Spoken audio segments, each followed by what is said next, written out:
Spyro the Dragon has lived through many adventures during his 2-decade platforming run.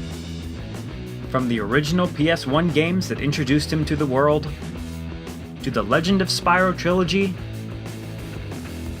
to the Skylanders Toys to Life series.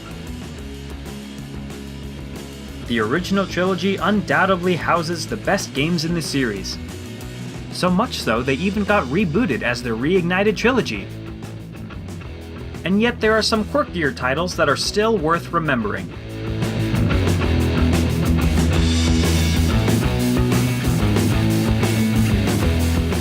Much like Crash Bandicoot, Spyro the Dragon was born as a PlayStation exclusive mascot,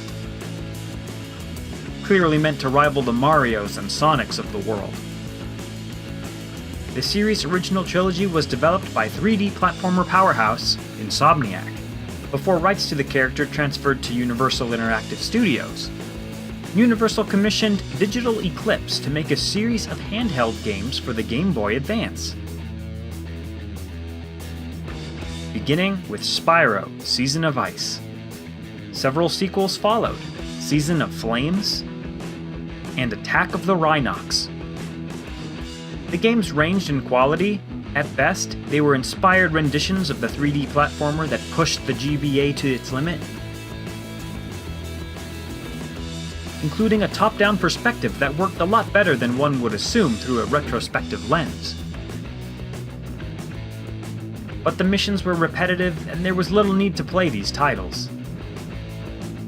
Clearly trying to cash in on the Pokemon craze, a Crash Spyro crossover series followed. Crash Bandicoot Purple, Ripto's Rage, and Spyro Orange, The Cortex Conspiracy. The games were met with mixed reviews, and they have seemingly been forgotten about, lost amongst a long list of uninspired Game Boy Advanced platformers. Spyro's last handheld hurrah came with Shadow Legacy, this time on the Nintendo DS. A return to the handheld branch of the series' top-down roots, the game also received mixed reviews. In all, Spyro received 5 portable renditions. And while they probably aren't worth a revisit from a gameplay perspective, there is a dedicated Spyro canon, which includes all handheld games and actually ends with Shadow Legacy. The Legend of Spyro then serves as a reboot to the whole franchise. So if you're a true completionist, you'll have to track these titles down.